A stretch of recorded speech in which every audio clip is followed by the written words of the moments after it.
So as coaches, we want to help.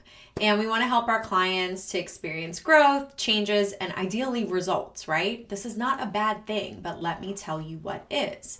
When we do not manage our desire or the client's pressure and sense of urgency to get a result to feel better quickly.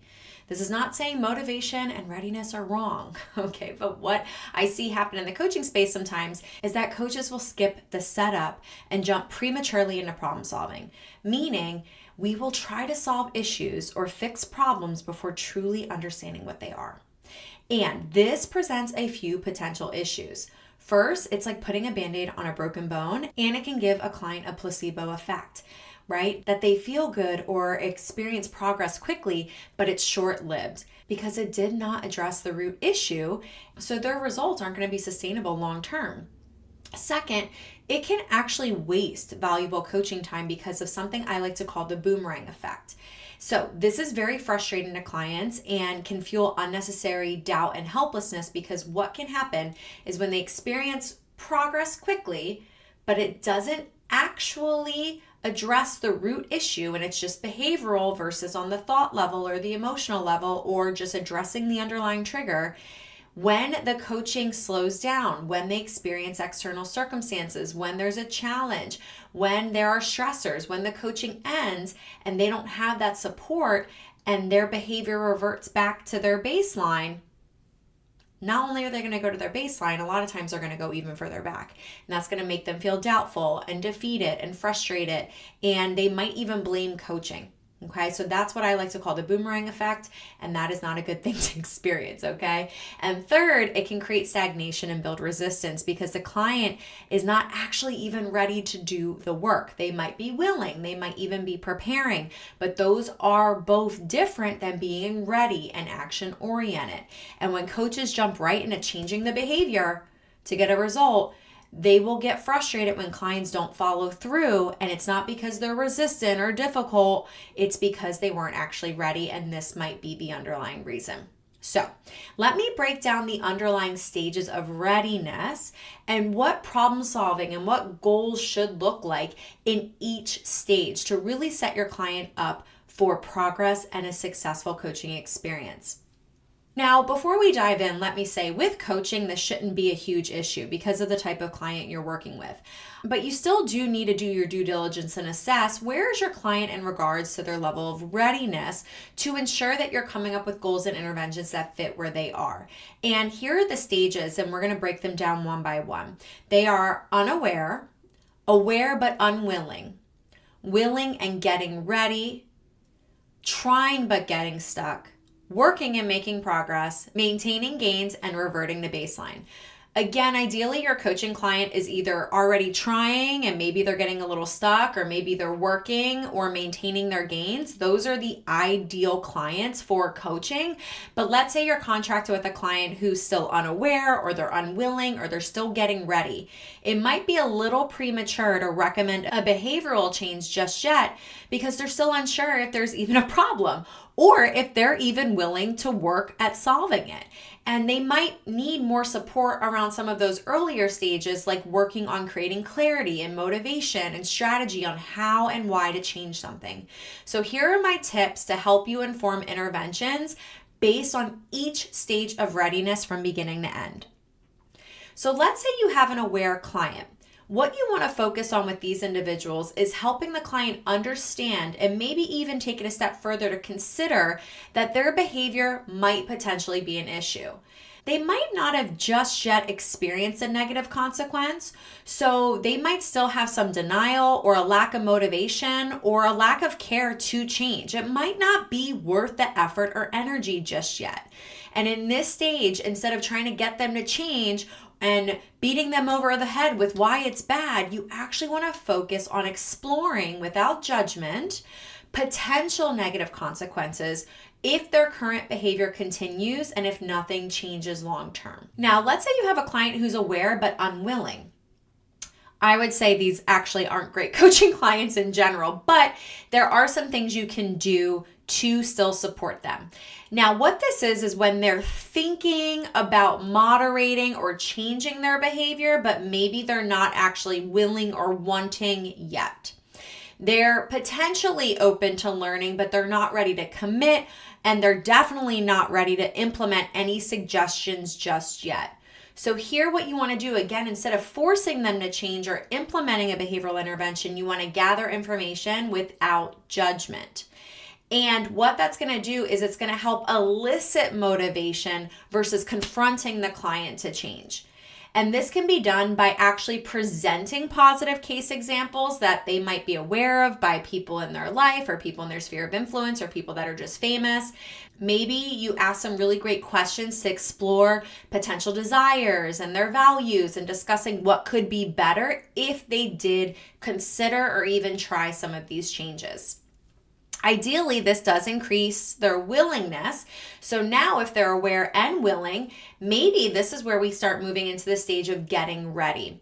And here again, you don't want to go too big too fast and create that boomerang effect. You want to start small.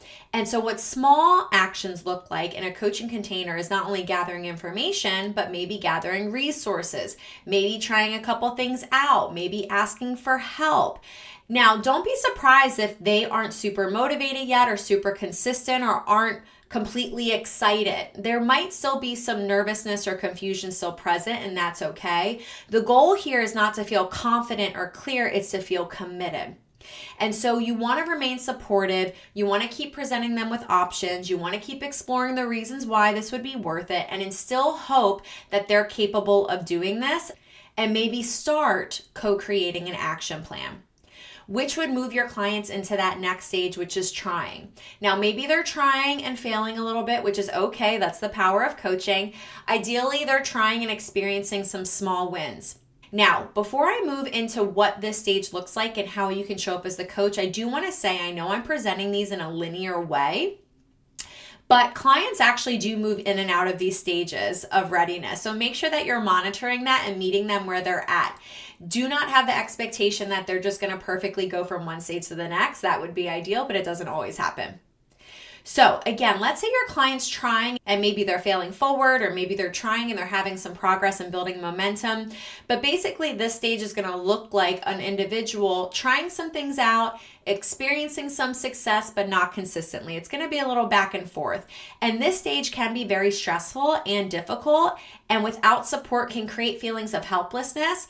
But with your support as a coach, you're going to be able to hold them accountable. You're going to be able to instill faith and hope and encouragement and support them as they're implementing things that are new to them and that require a lot of energy and effort and courage, because they are usually new and difficult. So focus on what's working, celebrate their wins, focus on what they're learning, even if they're failing, their strengths, and holding them accountable to the commitment and as to the reasons why they're doing this in the first place.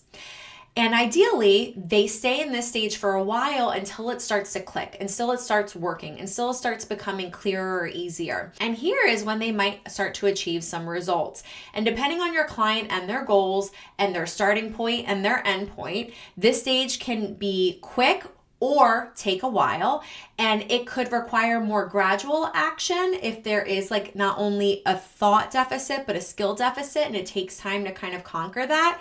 Or it could be through massive action where you just go really hard really fast because that client is ready, they're motivated, they're resourced, and they're capable. Okay, but you really want to kind of meet your client where they're at and not utilize what works for you, but find what works for them and discuss what approach is going to work best in this working stage. Now, let's say they're working for a while.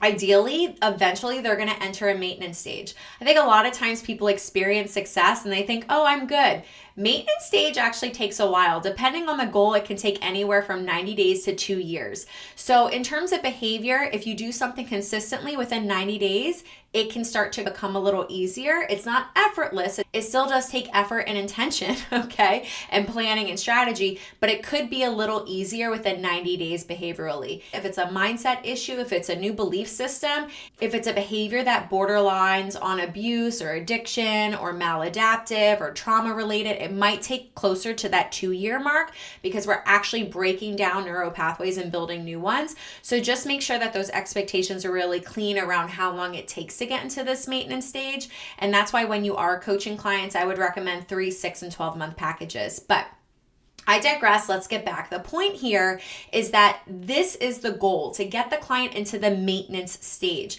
where it does require a little bit of effort, but not as much. And this is where the coaching should begin to wrap up. It's important not to neglect this stage, because if you stop doing what worked, you're going to revert back to your baseline. That is just what the brain does. It wants to be efficient, okay? It doesn't want to grow. And it's usually always going to choose the path of least resistance, which is the path that is more comfortable. Might not be the path you like, but it's easier.